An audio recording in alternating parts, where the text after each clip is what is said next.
The broadcast is now starting. All attendees are in listen-only mode. Sorry about that. That's okay. So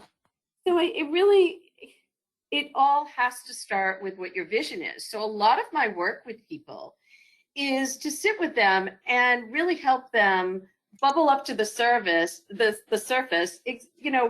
what they might not be aware of, but how they envision themselves 5-10 years down the road, just what that looks like to them. And that's really where we need to start. Who do they want to be close to? Who do they want to be with? What would make them comfortable and peaceful? And so we have to start at those discussions. And those are hard discussions, I think, because not everyone, no matter how old we are, wants to think about a time when they're going to need more care. So sometimes having that outside expert who isn't family to safely kind of start to think about, okay, this is what I want, but I understand and have to kind of come to terms with the fact that I need to plan based on the fact that I'm going to need more help as I age in place, and really open up people to having that conversation so then they can learn about why I'm making specific recommendations. So definitely need to start with what their vision is and really start to then move to the next slide, which is the assessment. And the assessment really has to do with gathering information, history, culture, talking with people like you, Deb, about, what is realistic. I certainly can't begin to make any recommendations unless I understand what people can afford. Sure. Yeah. And then really medical diagnoses, medical history is really important, and doing a lot of listening with my clients. So oftentimes somebody else might bring me to an older adult or a married couple or sisters. But it really is about building that relationship with people, doing a lot of listening, gathering the information. This is my process. And the path for them in terms of options pretty quickly opens up for me. And it may look and sound a little different in a different area or even a different state, but what exists is pretty finite. And a lot of the work that I do has to do with dispelling some of the assumptions that people make about what's out there. Sure. And doing that educational piece.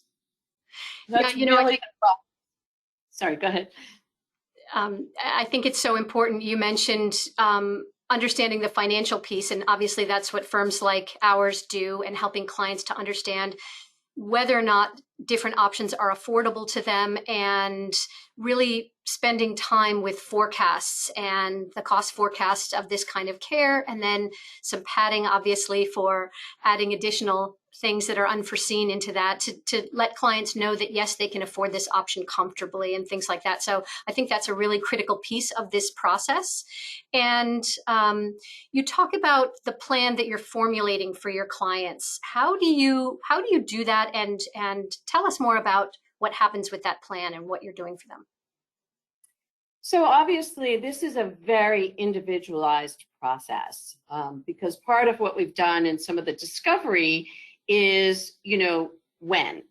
And part of my work as a care manager, and for me particularly being a social worker, it's also about helping people work through some of their resistance. I was telling Deb earlier about a married couple that I'm working with. And they're up in age, in their 80s, and they have different disease states. And there was no reason to wait 2 years down the road, and the window of opportunity for them really would have closed. And I could see that knowing what their medical diagnosis is. So we were able to kind of, as we built our relationship, say, okay, I was able to say to them, why not now? And so the plan is going to be based on my advice, which I'll be respectful for whatever people make decision, but I give people my best advice and work through some of the resistance because change is so hard. But the plan is over a continuum of time. So whether or not they want to move by next summer, or they want to move in 2 years. The plan is going to be very specific: vendors, pricing, what types of communities. It's going to give them a whole roadmap. For example, if somebody's going to move out of state to be near a family member, then we need to understand the insurance issues. We need to look at what kinds of medical providers. So my plan that they should end with, once we've gone through the goals assessment and then touring and really learning about the finite number of options, is really to have a written roadmap that they can take with them. So I can do the goals and assessment and recommendations, but I can also do the implementation. And so anyone who works with me can do this much or that much, depending on what they need. And just to understand that people bring with them a lifetime of specific experiences. There's family conflict. There's all sorts of things that people bring to the table. So what I'm able to do is also do a lot of mediation around helping my clients to kind of get their families and loved ones all kind of moving in the same direction Together, so our right? work, that's right, because people as a social worker look at the family system or whatever system exists around a client. And I do have a number of clients, I think we all do in my field, who don't really have a lot of people in their life. Mm-hmm. So one of the goals may be to really create with people like you, Deb, and other types of professionals, really the team that is going to be there in a very personal way to help people move forward. So it's very individual, but it really should serve them over the long run.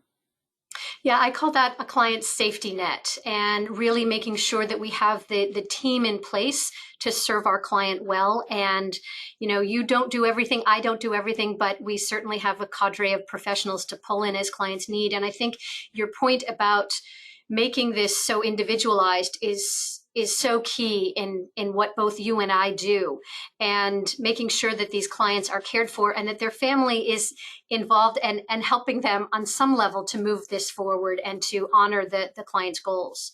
So I think that's so critical.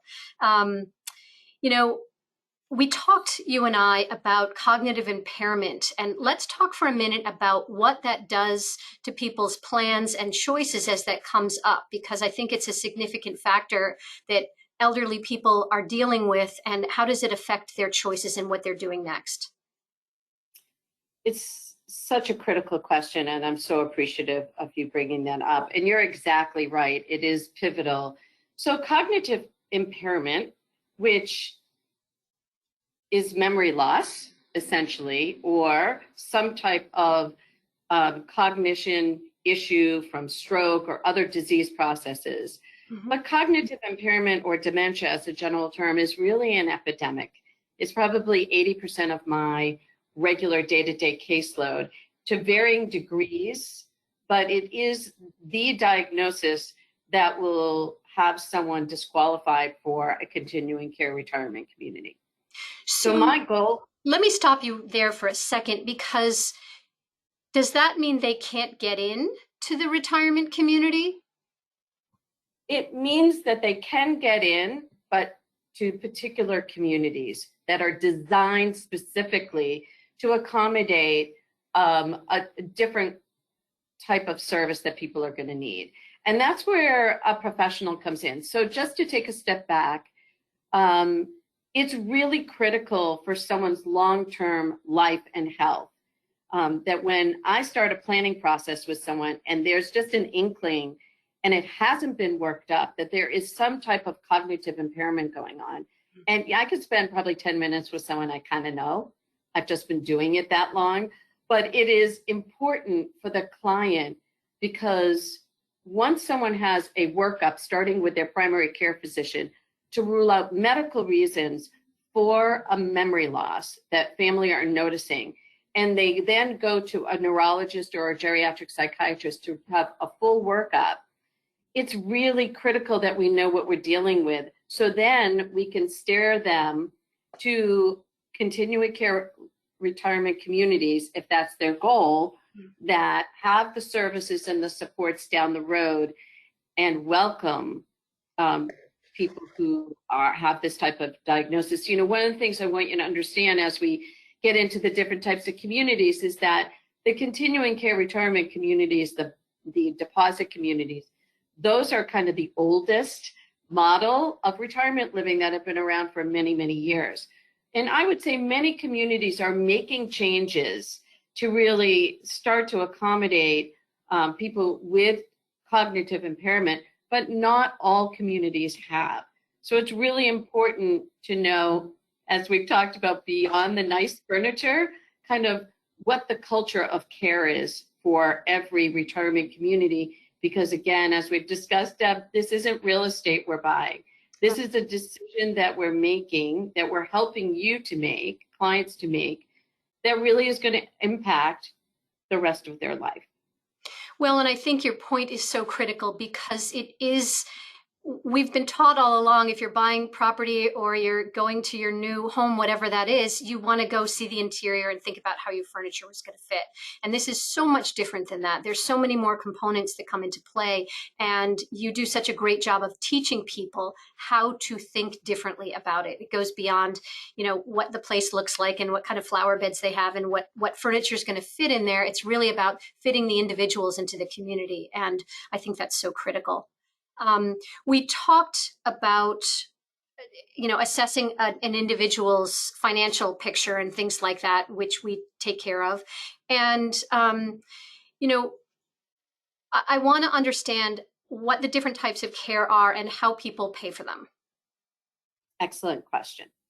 So I'm just going to run down from A to Z, from least restrictive environment to most restrictive environment, but I'm going to focus a little bit more on the retirement living since that's what we're talking about. So to start out with, people who maybe are in their 60s, they're empty nesters, they may downsize and sell their family home and move to a 55 plus community, which is essentially a condo where the grounds are cared for, there's maintenance available, there may be a community center with a pool, some places have golf courses and tennis. And there are some social gatherings and people make friends, but there's no care component. People are completely independent, and it really is just a condo with some amenities. The next level is a continuing care retirement community. I work really hard not to use acronyms, but the acronym is CCRC, Continuing Care Retirement Community. Really just notes that there are multiple levels of care. You could have both a deposit community, which are the larger life care communities where you hand over a large chunk of your capital. And for that, you get tested, you get evaluated, and you can purchase the life care program where the promise is we will care for you the rest of your life, whether it's in independent living, some type of assisted care, and we'll get into that later, as well as a skilled nursing facility, which is the same thing as a nursing home or a long-term care facility. So that is a continuum, and you would pay a monthly fee for your amenities, and that fee would go up if you go into a higher level of care. Your monthly fee is going to be less than if you go to a continuing care retirement community that's a rental. Mm-hmm. So, for example, near me, there is an independent living community that also has assisted living and attached nursing home, but it is strictly a rental. There's no guarantee that you can get into any level of care. But for some people who want to control their capital and not hand over a large sum to an entity, and they want to have the freedom to give a 60-day out like any other rental, this is their decision. For me, I'm going to defer to someone like Deb for those financial decisions and to do that deeper dive. I'm looking at what it offers the client based on the client's overall, and I know it's an overused word, but holistic profile. So if it's a married couple, for example, having the continuum and the access on a campus where there is long-term care, nursing home and rehab, and assisted care, and flexibility through those levels is going to be really critical if the couple's goal is to be together or to have access to one another. If it's a single person, the criteria might be different. After the continuing care retirement community, whether it's a rental or a deposit community, you can go into just an independent living rental that doesn't have a continuum. After that is assisted living, which is also strictly rental, and those are freestanding. In the state of Massachusetts, they are certified by the state, so they're pretty highly regulated, which means that they are monitored, they have to meet certain standards, they have to disclose what care they're providing. It's a large amount of services within a residential setting. So assisted living offers personal care, and that's really the difference between independent living and assisted living. Round-the-clock staffing, more support, with the goal of giving people a high quality of life and staying out of an institutional setting. After assisted living, there are still some level 4 rest homes in Massachusetts, and we don't have to get into that, but they now kind of look and feel, the ones that are left, like assisted living. So they are a private pay option of rental, but they do have some subsidy that people can switch over to that's available, that isn't available in the assisted living arena. And last but not least, after assisted living and level 4 rest home are long-term care facilities. Rehab facilities are rehabilitation services, or a little mini rehab hospital that actually is located within a skilled nursing facility or a long-term care facility. A rehab hospital, not to be confused, can be also a hospital level of rehab. That's a separate healthcare model.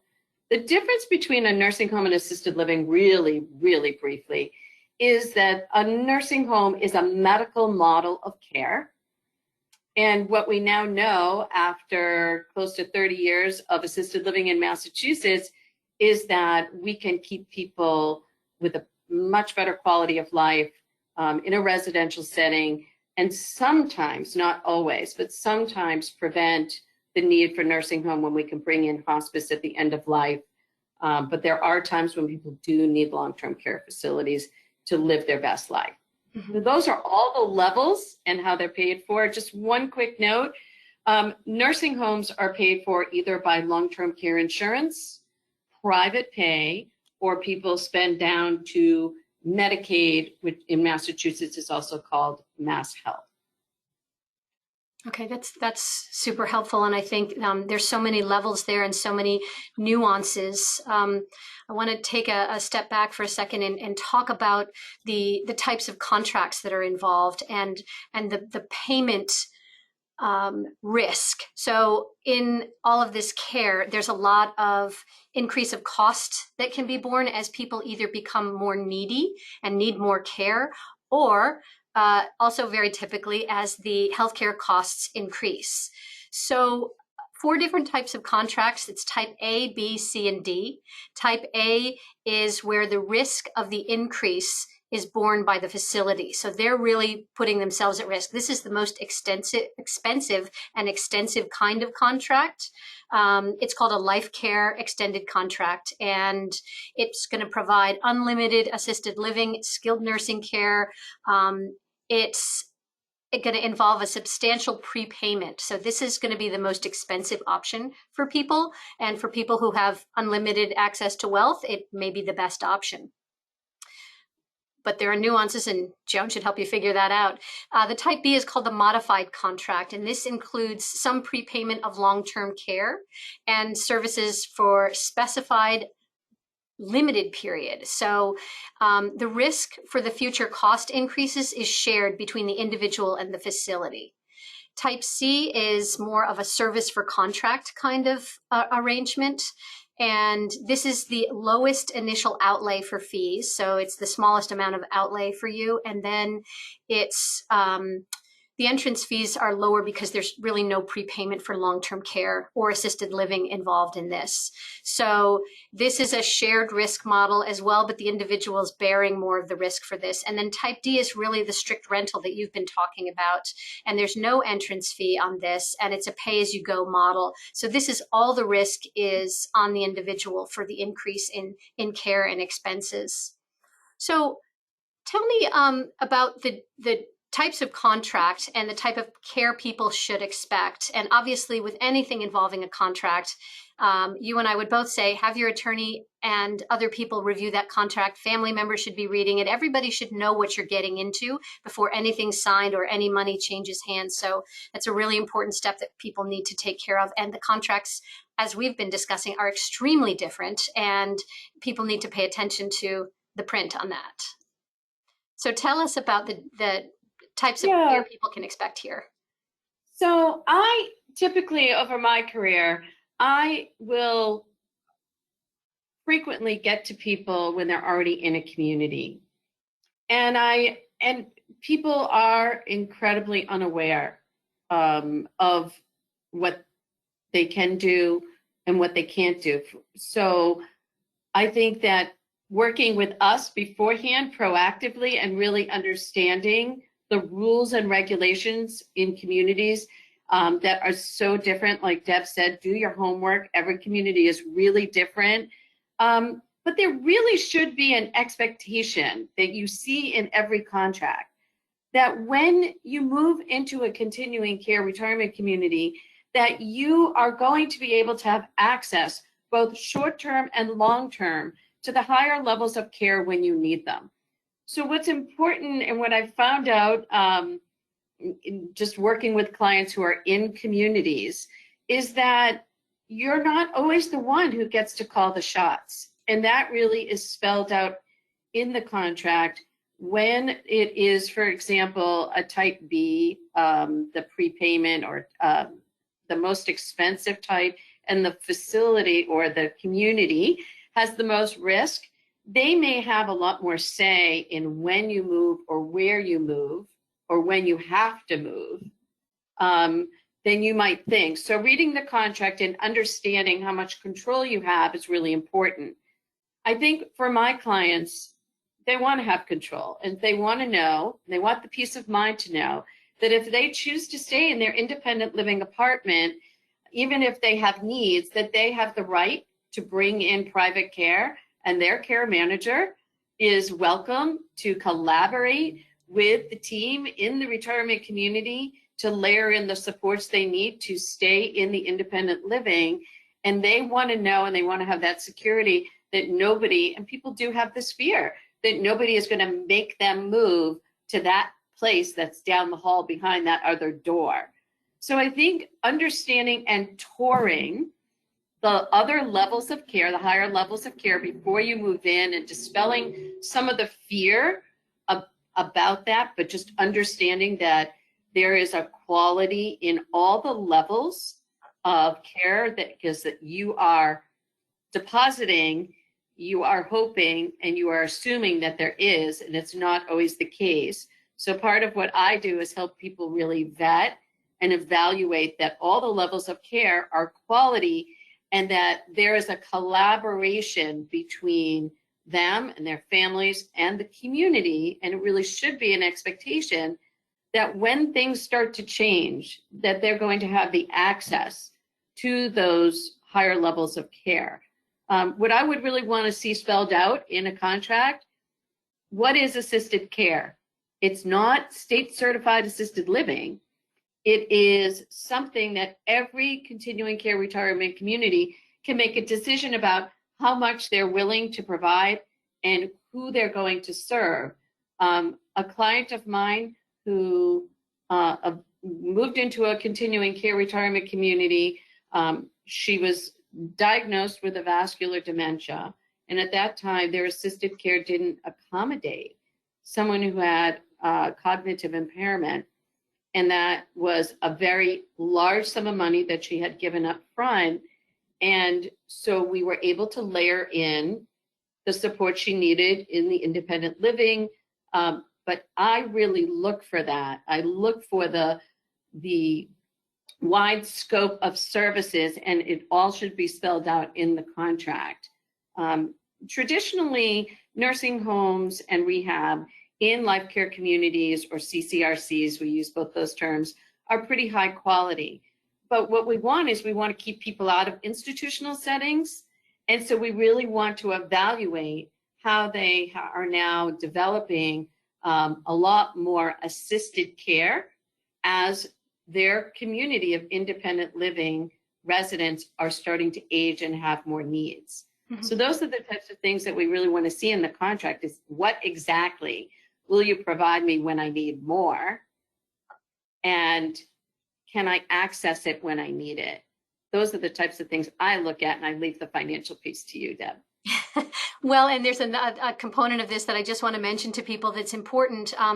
There is a component of the care that they're receiving that's tax deductible as a medical expense. So every year the community will provide this to the residents. And as somebody who's selecting a facility, you can ask for this in advance and ask about the age of the community as well, both the people within the community and the facility itself, because those are factors. The longer a facility's been in existence, the higher their medical deduction is likely to be. So those are some things to think about. Shouldn't be the main criteria, but it's something to know about. And once your family members enrolled, you should be asking for this information on a regular basis and giving it to the tax preparer. Talk about landing in the wrong place. How does that happen? Well, I can imagine how it happens, so skip that piece of the question. But what do you do, and how do you help somebody who's in the wrong place, or they walked in, they were fine, the independent living was great and served them well, and suddenly they have an impairment that changes the landscape? What do you do for those people, and how should family members be looking at that? So that happens a lot. If we haven't worked with people on the front end. But I think it's just life. You know, people are very focused on what they want, and gee, my friends all live there and they love it. And, you know, they're there, and all of a sudden, as you said, things change. So it really depends where someone is in their disease process. So if they're already kind of down the path with their cognitive impairment, moving can be really difficult.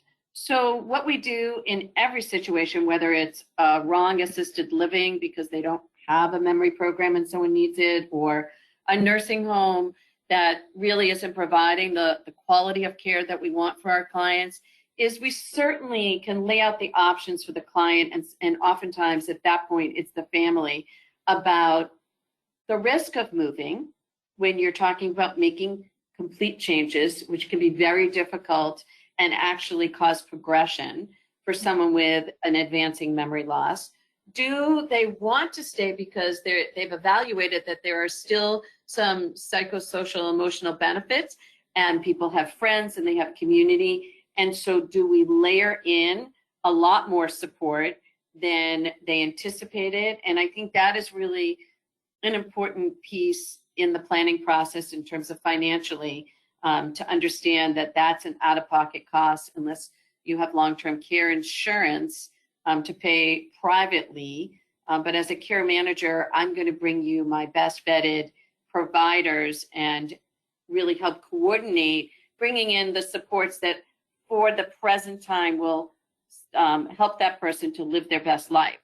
So we're going to lay out those types of options and the costs, how we can really support people, even though there's disappointment that they're now realizing that the community they chose is going to give them that, or we can move people. And so sometimes we do, and sometimes, you know, people move to assisted living because that gives them the more robust underlying support system that's going to help them to live their best independent life. And again, that brings us back to the contract, which is, how do I leave? What are the financial consequences at what point in time in the life of the contract? And so I think those pieces are really important to examine. What I do find is that people want to make it work, even though they realize that, you know, it may not have been in hindsight the best choice. And so ultimately, families need a support system. And that's essentially what we do, is provide that support system or help put a strategy to make a smooth transition to a new setting. All we do is really present the viable options, and then it really is the client and family decision, and we're going to respect whatever decisions they make. Well, and what you're telling me, I think it's so important that people consider their options with somebody like you, because I have seen clients make the wrong decision, or they've been waiting for a place that was the right place for them. And a couple of years later, they've had a diagnosis, they're still on the waiting list, and it's changed everything. And had they worked with somebody like you in the beginning, based on medications they're taking and questions you've asked and the ability to assess in a few minutes what's going on, some of this may have been averted. But I think if they're looking at communities and trying to evaluate their choices, they're likely, and working with someone like you, to be at a facility that's going to take care of many more different options for them. I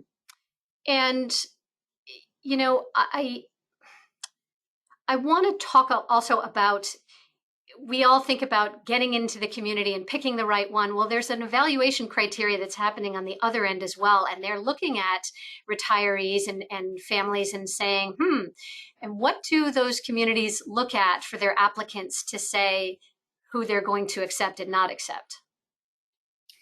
My experience has been that when I bring a client to a particular community, they know that it's probably the right fit, because I'm already vetting and evaluating that it could be a very good fit.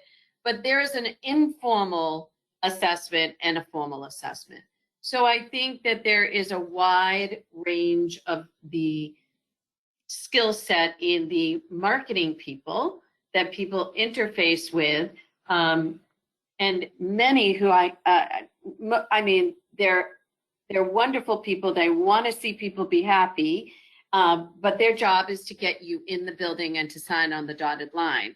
So I really do present my clients to retirement communities, and I facilitate going on the tour with them, and making sure the questions are asked that need to be asked, but also the marketing people are evaluating informally, this person is pretty functional. People have to be independent prior to moving into a continuing care retirement community. Even if they have a diagnosis that might mean that they will have a disability down the road, they really do have to be independent. So just walking the community, talking with people, they are informally evaluating you. And then when you do deposit, and typically deposits are refundable, but when you do deposit and you're moving forward and there's a unit available and you are actually moving forward with the move-in process, there is a physician's clearance form that your medical doctor will have to fill out,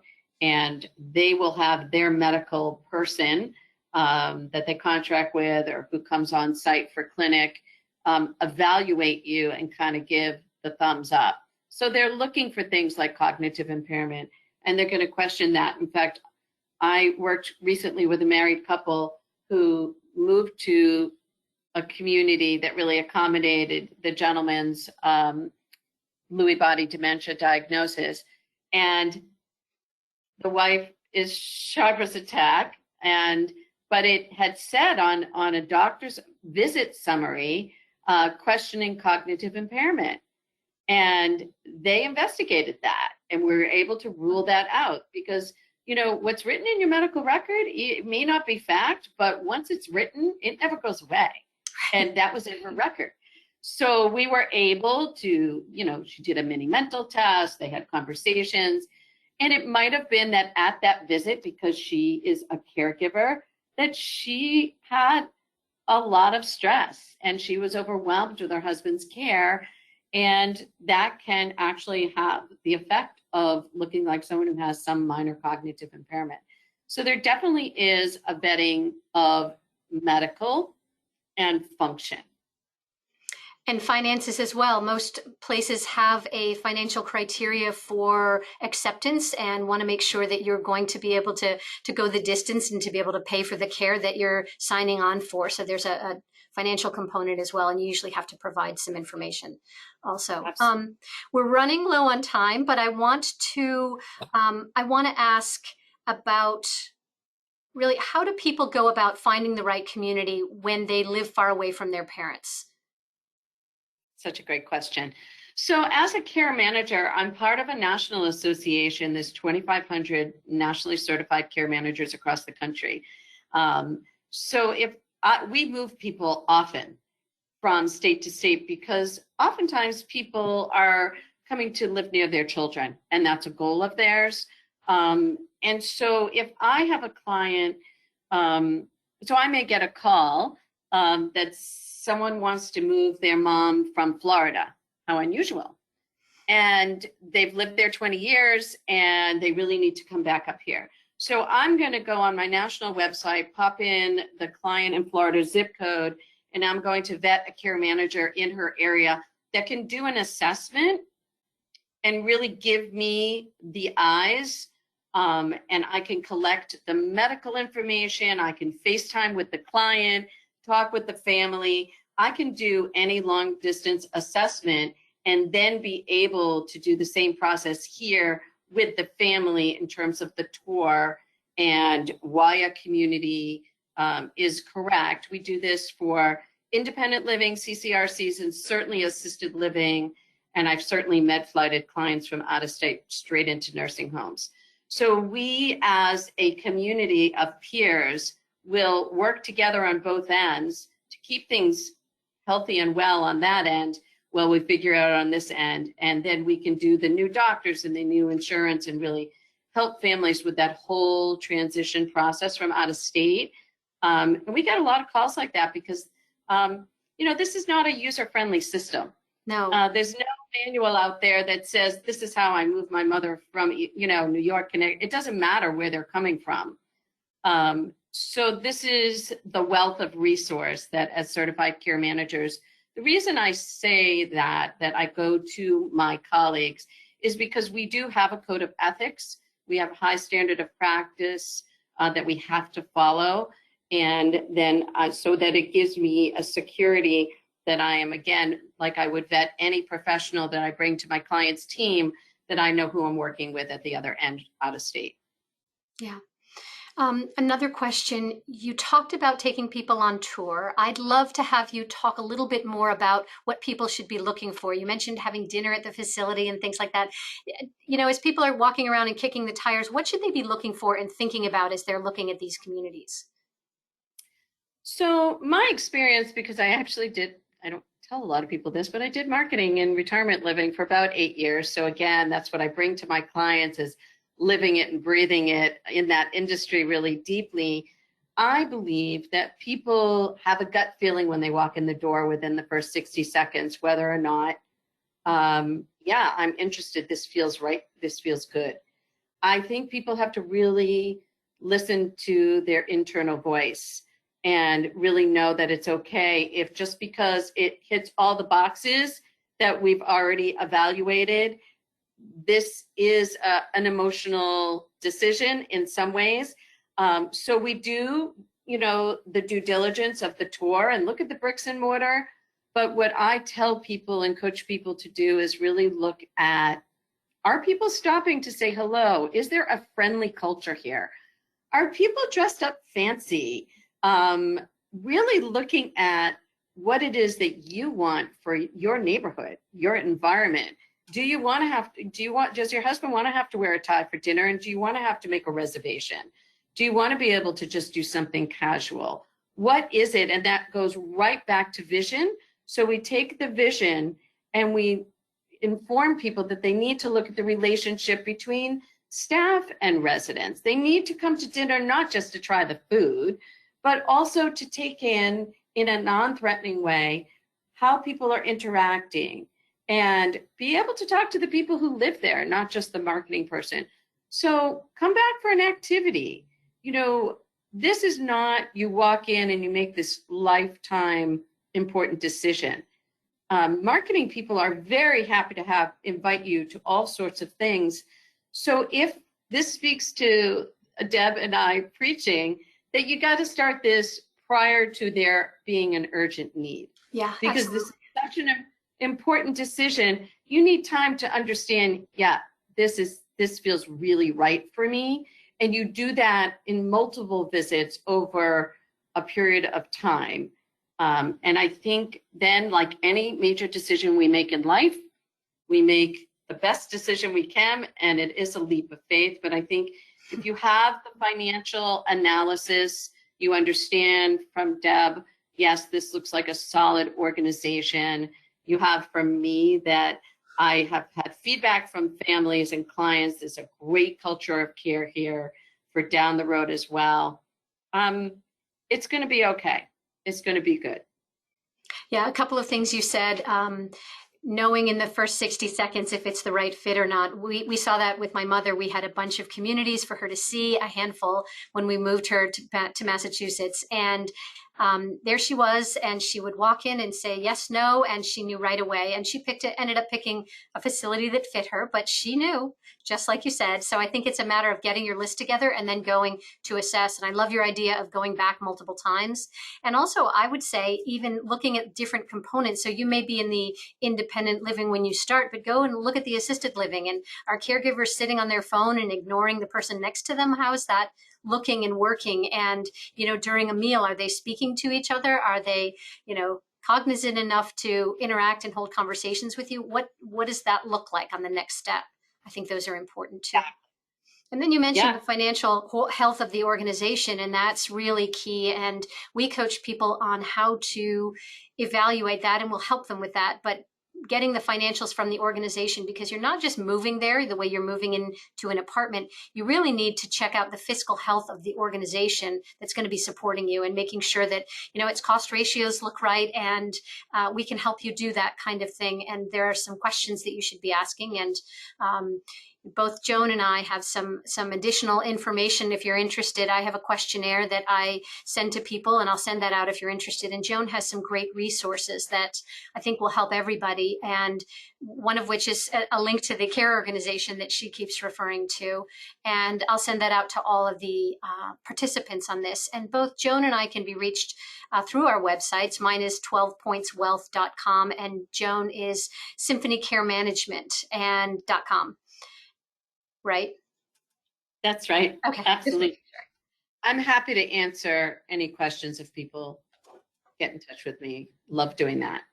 Great. And Joan is just, I can't stress enough what a great resource she has been for me personally, as well as professionally. And I think that her expertise is really just as a resource and everything else, just so great in this field. And it is, having lived in this field for both my parents and now my in-laws, it is so complicated. And, I loved when you and I were talking, and you talked about some of the things that you assess, and getting people's medications and diagnoses that they have that may not even be related to an elderly person's concern, but you as a professional may see it a little differently, or see things that can come down the line to affect that. And I think that's really important as well.